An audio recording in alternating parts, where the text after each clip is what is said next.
We're going to talk about the Who-Dats and the Falcons, man. This is what we've been waiting for. We've had all That's off it. season. The speculation is over. It's time to play some football. It is, man. It's game week, first week of the season. Like I said, it's time to go. Preseason over. It's funny, the season ended last year in the Mercedes-Benz Stadium in Atlanta. Saints went 30-20, guaranteed another winning season. Some things didn't go their way, of course, and they missed out on the playoffs. But here you are to start the new era of Saints football under Dennis Allen, and you're doing it where last season ended in Atlanta. It's just that symmetry. It's just kind of weird that old era ending in one place and the new era beginning in the same. True. I didn't think about it like that. And you make a great point, man. But like I think this game, man, is going to be probably a very intense game like it always is because of the rivalry of it. I'm just ready to see it. It's crazy the history of this. When you talk about rivalries, the thing you look for is that are they close? It's a rivalry when those teams are close. The all-time series, Atlanta leads the series 53-52. So the Saints have the opportunity this weekend to tie the all-time series at 53 games each. Saints have won 22 out of the last 32. So certainly New Orleans has been dominant. Right. That's some motivation too, right there. I mean, when hey, we could pull even all time. Of course, players want to win every game, but when against your rival, you can even that ledger historically. I'm sure that's a little bit of extra motivation. No, it definitely is. But one thing about it is, as a player, we know it's a rivalry, but we don't look at it like that. I mean, we understand it's going to be intense. We have to make sure that we keep our composure, because if you buy too much into the rivalry part of it, the emotions start getting too high. And when the emotions start getting too high, then you start losing concentration and you start making mistakes that you usually wouldn't make because you're more calm and relaxed and more even keel. So as a player, man, we definitely know it's a rivalry game. We definitely know it's a game we got to win just because it's the next game and it's a division opponent. So, but as players, they're going to say even keel. It's more the fans that's really going to enjoy the rivalry part of it. Yeah, that's something I wanted to get into because fans take this seriously. Nobody travels more than New Orleans fans to Atlanta. Bus trips get organized, plane trips get organized, you get groups in mass, and they take over Atlanta. I mean, New Orleans is notorious for filling up whatever stadium Atlanta is playing in and bringing those folks. During the week, Cam Jordan, he'll talk about the Falcons. He misses Matt Ryan, of course, his favorite sack target. But does that rivalry stuff, like you said, for the players, does that end like on Thursday, or you just put all that aside, that emotion? Like, say you focus on the game plan, you talk about the opponent, and it's just a team that you're playing against. It's not history. It's none of those things. No, it's none of that. I'm quite sure, though, that the coaches has probably made a little point to her early in the week, probably the first day once you get back in the building, probably on a Wednesday or something like that. But after that stuff is put to bed, and then we just got to go out and play football. It's not about, this is our rivalry. It's not about that. It's about the next opponent. Like I was telling you earlier, like I said, it's the next opponent, and this game is important, not because it's the Falcons, but it's because it's our next game. And then next week, when we play next week, that's the most important game. So every game we play, that's the most important game. It doesn't matter if it's a rivalry. It doesn't matter if we play this team in like 5 years. That game is the most important game because it's the next game. We know historically that winning week one is very important in the NFL. Teams that win week one have a much better odds of making the postseason than teams that lose that first week. How, you've been building up all off season. You've had the preseason to get ready.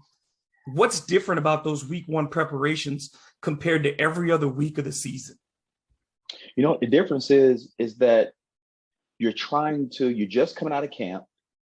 First of all, you're coming out of camp, you're trying to get your legs back up under you. Trying to get your body back together, especially if you had a tough camp. If they don't have the amount of rest time they need and the amount of recovery time they need, they can go into that game still sluggish from the preseason, because especially if you had a tough training camp. So that is one of the biggest things, make sure our body is right. The rest of it, is football. It's football, Like they say, week one is the only week where you're healthy. After that, everybody's hurt. That's it. And look, sometimes you go into week one unhealthy. True. So It's going to be a good game, but as players, they're not taking it as a rivalry at all. They're taking it as this is our first game. We got to get this win. But like I said earlier, it's a division opponent. So that in itself makes this game more important as well, not just because of rivalry, because you're trying to be 1-0 in the division. Because you easily can fall behind the division 0-3 if we go out there playing around these first 3 games. So that's why it's important. Let's talk about the plot lines, the things that are the keys to the game this week. And we got to start with the quarterback matchup. That's the thing that we're looking at here, because you have Jameis Winston coming off of injury and getting back into this. And we spent some time earlier this week talking about the advantages and the adjustments for Jameis.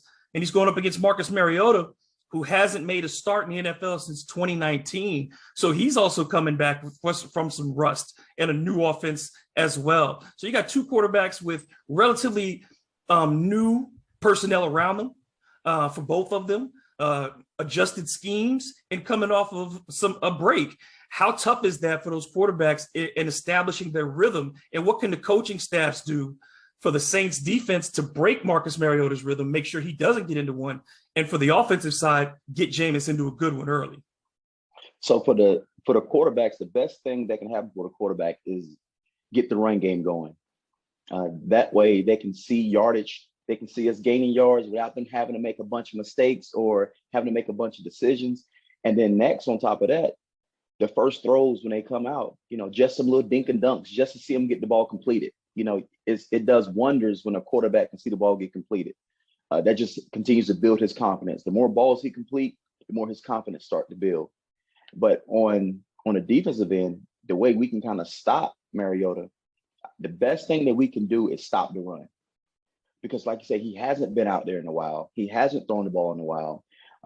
And me personally, truthfully, I respect Mariota, but I never look at him as this elite passer. I just never looked at him that way. So if we can get him throwing the ball often, I think that's a win for New Orleans. But we have to stop the run, because that's going to be his best friend, their running attack, trying to keep him or limit him the things that he can do. But one thing that we got to watch out for is the fact he can scramble. He can extend plays, not just extend plays to throw the ball down the field, but extend plays to actually run it as well. So it's different ways he can extend those plays. And that is probably going to be one of the most dangerous things that we have to deal with, besides just make sure we stop the run and put him in passing situations. I think, one of the things that's interesting is you look at his career, and he's in Tennessee. Yeah, he doesn't turn the ball over a lot through interceptions, but he's also a very conservative passer. He doesn't take a lot of risks. I don't expect, and you tell me if I'm wrong here, I don't expect them to take a lot of shots downfield. I expect him to look for Kyle Pitts early and often and try to work the middle of the field and have extended drives that way. And occasionally, if they can do that, then you try to get Cordell Patterson going downfield and making a big play, like we saw him able to do against the Saints a couple of times last season. I think you're completely right. I wouldn't, if I'm the Falcons offense coordinator, I'm not going to put Mariota in a position to where he has to be trying to complete these deep balls and going down and stretching the field. It's going to be a lot of dink and dunks just to trying to get the change moving, get him in a rhythm. But because the longer that ball stay in the air, the less likely it's going to get caught. And especially with our defensive backs that we have back there, more than likely it's not going to get caught with Mariota trying to throw deep balls. Not saying he can't throw them, but they got to pick and choose their battle when they do want to try to take it over the top on us. But that's not going to be something that they're going to do often. I don't feel like it is, but I think they will dink and dunk the entire time down there and try to get the run game going.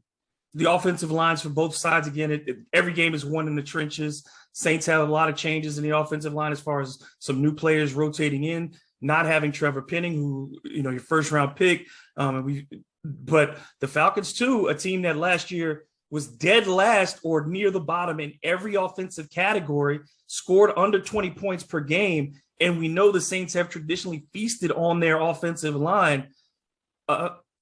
Even with a new offense, I think that's also an advantage for the Saints, because there's, this defense has been together. This is a group that is a top 5 group returning, even with those changes in the back end. Up front with Cam Jordan, Shy Tuttle, Marcus Davenport, those guys, they know their responsibilities and they know how to create pressure. Oh, definitely. I think that is going to be one of the biggest advantages, like you said, that we have. is in those trenches, especially defensively. Those guys have that chemistry already. The defense have that chemistry. They understand how well they can play when they play together. And then you add on those extra elite players that we have, it's just going to add to our defense. And, and I think in the trenches, we're going to dominate them in the trenches regardless of what the Falcons have. I just think we are just we have too much, what can I say? We have too much chemistry as a defensive unit. And not only do we have too much chemistry as a defensive unit, but we was top 5 in defense last year. So when you coming back off a season like that and you just add on guys to it, your confidence is through the roof. Like you're ready to take on anything. And you just have to feel that the Falcons take somewhat of a step back, because no matter what people think of Matt Ryan, that is a former MVP. That's a guy who had been with that team for, his entire career and had done big things for Atlanta, take them to the Super Bowl. And you now have a new starter back there with new players at skill positions, a new head coach, new system, all these things that you're getting adjusted to. And you only have these limited training camps now. You don't have the training camps that you had when you were playing. That's not a lot of reps to get ready for the regular season. And then to have to face a Saints defense that is elite in that first week. I think that's a really difficult, dang near impossible challenge for a guy like who hasn't made a start in 3 years. That's true. And with that being said, this is regardless of how people feel like you don't want to hear this word, a rebuilding year. Teams don't like to say that. It's like rebuild. This is a rebuilding year for the Falcons. Like I said, you can't lose a guy like Ryan and then expect to come right back out next year, replacing him with Mariota, and y'all just still clicking. This is going to be a rebuilding year for them. So we should go out there and dominate. But the only way you're going to dominate a team, you got to go out there and do it. If they're not going to lay down for you, because they still have some talented guys out there. You think about Patterson. Shucks. I want to say the last time when they came to New Orleans, he went off. So we got to make sure we can contain him because he does everything. He's a running back. He's a returner. He's a receiver. Wherever they need him to be at, that's where they're going to put him. And I wouldn't be surprised if they try to get the ball in his hands early. Yeah, Cam Jordan said that's the biggest thing that he's worried about is just that they don't have any tape. They don't know what they're looking at. There's plenty of tape on at least the Saints' ideas. Now they're going to be different. It's not the same offense that they ran last year, but you have some general idea of the concepts that they want to run. But with the Falcons, you have no clue. No clue. I think it'd be a lot of read option though. Different things like that in the shotgun a lot. So Mariota can kind of see the field. The pistol. Yep. So, those are things that I feel like that are going to come, even though you don't have a lot of film out there. But I think those are the things that's going to come. Yeah, I think we're going to see a lot of draws. I think we could see a lot of draw plays for Atlanta early. Like you said, there's read option opportunities where if he keeps it, holds it, and tries to get rid of it very quickly. We might see a lot of bubble screens to Patterson, maybe, where you see him get the ball really quickly and try to, make people miss in the open field. And like I said, those crossing over the middle with Kyle Pitts and trying to test the Saints' other linebacker rather than Demario Davis, whether it's Pete Werner, whoever's on the field at that moment. You want to get Pitts in one-on-one situations. Definitely. Because like I said, they are talented. I'm quite sure they're going to pick out our weakest link, whatever that weakest link is, and they're going to try to exploit it with their best players. And honestly, that's the best thing they can do. I still don't think they have enough firepower. I don't think if we match up our defense and match their defense up and our offense, their offense, I think on paper, we still are the better team. And if we just go out there and play well and don't turn it over, don't do the things that allows you to lose games, like getting a bunch of penalties and turning the ball over. If we can go out there and manage those things, I think we win this game. Yeah, special teams is going to be such a critical factor, making your kicks, the return game, like you said, not allowing big plays for your opponent in the return game, and maybe generating some on your own for the Saints in those opportunities. But we know in this league, if you lose the turnover battle, you're probably going to lose the game. And the Saints cannot afford to give up the rock. Yep, that's the truth. And that goes for any team. It ain't even about the Saints. That's just around the league, period. Because it's so hard. It's so hard to win. And it really comes down to inches. It comes down to turnovers. It comes down to penalties. One thing you can keep an eye on, one thing we was always taught, For every 50 yards of penalties, that's 3 points to the opponent. So kind of keep your eye on those things as well. And we know too, in the early parts of the season, whatever the points of emphasis that the league has told the officials, hey, we're watching out for this season. It always starts with a lot of flags in the first couple of weeks because they want to establish this is what we're watching. It tends to get looser as the season goes along, but in those first 2, 3, 4 weeks, the refs are going to be quick with those flags to say, don't do that. We're watching that thing in particular. So, that's a big key for the Saints, being disciplined. Oh, it's a huge key. And I'm glad you brought that up. One thing that we do in the NFL, we don't just scout our team, we scout the refs that's going to be reffing that game. So in the meetings, we put the refs' names up. This is the reffing crew that's going to be there. They call this amount of penalties last game, or they average this amount of holding penalties, this amount of different penalties. So every penalty they call, we got everything written down and we understand what they call the most. We kind of understand which way, okay, we can't hold as much as we used to because they call a lot of it. Make sure we move our feet more, so it's just we game plan everybody when it comes to these games. Let's talk about a surprising decision when the depth chart came out. Chris Olave was not listed in the top 3 of the receiving group. That was a bit of a shocker to me, and I think it was a shocker for a lot of Saints fans because he had a good camp from all reports. And this is your top pick, at receiver, guy that you've invested in here to be that number 2 guy opposite Michael Thomas, with Jarvis Landry playing in that slot position. Were you a little surprised to, that Chris didn't make that top 3? No, I'm not surprised because you just really don't understand, or people really just don't know the type of packages that we come in with. New Orleans run a ton of packages, 11 personnel, 20 personnel, 22 personnel, regular personnel. So he's going to come in maybe in a certain package. In the 11 personnel, he may come in as the third receiver for the 11 personnel. 20 personnel, he may not be. Landry might be in for the 20 personnel. So you just don't know with all the packages that we have. I feel like he's still going to play if he's active. If he's active, he will play. But you don't know, he may have a nagging injury or something. You just don't know what it is.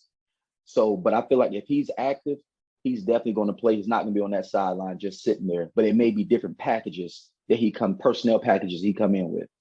When we look at Michael Thomas, and he's got to be, bursting at the seams to get on the field again. Do you think that, again, with the game plan early, talking about getting people into rhythm, do they call plays specifically to target Mike early just to get him his feel, just to get him in that opportunity to say, touch the ball, Mike? Yes, completely. Get him the ball, get the hands in his hands early. Whether it's little out routes, like little stick routes, 5-yard out routes, just to get him getting the ball in his hands, seeing him catching the ball and getting his rhythm back. I would not be surprised if we go to him in our first 3 passes. And that they're scripted. That the Saints have an idea of what they want to establish just to set things up for later. That was one of the real things that Sean Payton did a lot, was run plays early in games to set up stuff, not only for later in the game, but later in the season. And I'm interested to see how that transition goes offensively and how the Saints build on that, because I think that, that was one of the keys that made the Saints offense so unique, was that they would throw some stuff at you that even if the play was unsuccessful, it was just to give you a look that maybe you weren't prepared for, that you might see at one other situation later down on the road in the game. That's true. And you know what the crazy thing about it is, a lot of times we run plays so the defense, so maybe not this week, we may not be successful this week, but it gives the next opponent extra stuff they got to prepare for. So the more stuff they seeing, that's the more stuff they're preparing for. Even when it comes to special teams, like we may fake a punt in preseason. Not saying we did this time. We may fake a punt in preseason, just so, not saying we're going to fake a punt all the time, but it's just so that our next opponent have to prepare for it. Because when they prepare for it, especially in special teams, you don't have a lot of time in practice on special teams. So if you've seen a fake punt, that's extra time that you got to prepare, and you're not really working on your basic stuff because you got to prepare for these fake punts and make sure everybody in place for that. So the more stuff people see, the more stuff they got to prepare for. And, that just takes time. And like you talked about the unusual circumstance of having to play 3 division opponents out of the gate, those are teams you play twice. So you can't show everything to them in weeks 1, 2, and 3, because you could be determining a playoff spot, your positioning, and a division championship when you meet up with them at the end of the season. How much, when you are preparing for that first time against a division opponent, was there a different type of preparation in those games? It wasn't. I'm telling you, one thing that we do, we don't put extra pressure on us that we don't need to. We understand the importance of it. Like I said, we understand the importance. It's a division game. But it's like I said, it's our next game. And we don't put a lot of pressure on ourselves because we play in Carolina or because we play in Atlanta. We can prepare the same way we prepare every week. It don't matter who we play. We could play in the Cleveland Browns. No disrespect to them, but we could be playing them. And we're going to prepare the exact same way. So preparation is always going to be preparation. There's nothing extra that we're doing. There's nothing less that we're doing for a certain opponent, because we can prepare. We are professionals. So we're going to prepare the way we're supposed to each week. I think the one X factor, I think, for the defense, the new guys at the safety position in Marcus May and Tyrann Mathieu, it's about communication. When your back end has to communicate well. We know the rest of these guys have been together, but you have new safeties now. I think that's the one thing that could, if it goes wrong, and I'm not saying it will, but if that's the one area of concern that I would have defensively as an outsider, saying how high is that level of communication on your back end of the defense in week 1? Oh yeah, that's very important. And with the Honey Badger being more effective closer to the line of scrimmage, May is going to be back there by himself a lot sometimes. So he really had to make sure he's understanding what's going on back there, making certain calls. If it's not the Honey Badger, if he's not making them, May really have to make sure he understands what he's doing. Because, like I said, for me watching his career, when I say his career, I'm talking about the Honey Badger. All his plays, but a lot of his plays, whether big hits, whether interceptions, whether disruptions, he's closer to the line of scrimmage. He's not so much in the middle of the field. He's down in the box a little bit. Okay, that's where he's at his best, when he's down in that box. Dennis Allen's been a head coach before, but it is a transition again to get back into doing that in the regular season. And he's been the head of this defense as well, sharing that responsibility. And that's something Sean Payton had to do at times. We know he was the primary play caller, but you have to share that responsibility. That's something too to look at, and how he keeps his eye on the offense and the defense and manages them both in week 1. But that's the thing. He just has to manage it, because he have guys in place that can do what he needs to get done. And that's one thing. That's the beauty of coaching. Head coaches are only as good as your assistant coaches. So if you don't have a coaching staff that you have good assistants where you can trust, and you have to keep micromanaging them on every single thing, more than likely it's not going to be successful for you. But if you have some able coaches in there, some coordinators, and that you trust them, of course you're going to oversee everything, but you don't have to micromanage, and you trust they know what they're doing. 'Cause that's what makes good coaches great. They're assistant coaches. I think this games are always close. These games are always close, and I think most of them have been settled by one touchdown in that area, between 6 to 8 points over the last several games. I expect it to be close again, especially because it is week 1. But I am very confident that the Saints walk into Georgia and walk out with the victory. I agree. The only reason I think it's going to be close is because we're on the road. But if we was home, I don't think it'd be close. And the reason why I don't think it'd be close, because the Falcons really don't know who they are yet. They have no idea who they are without Matt Ryan. Who are the Falcons? Like, what are they good at? What can they hang their hat on and say, this is what we do well. We're going to do this. I feel like the Saints have a more understanding of what they do well, because they're kind of running the same offense that they used to run. They're running the same offense they used to run. Defensively, they've always been together. So I feel like the only reason I'm giving it a close game is because we got to go down to Atlanta. But if they was coming to New Orleans, I don't think it'd be close. No, and I think that you like you said, because these are 3 division games, you want to get out there healthy. You know what I mean? You Mm-hmm. don't want to have anybody get anybody. You can't control injuries, but you certainly can manage situations where you put players in position, to get potentially take more licks than they should. So I think they try to Mm-hmm. manage Alvin Kamara's carries and not get him, worn down in this game. Make sure you get Mm-hmm. other guys touches.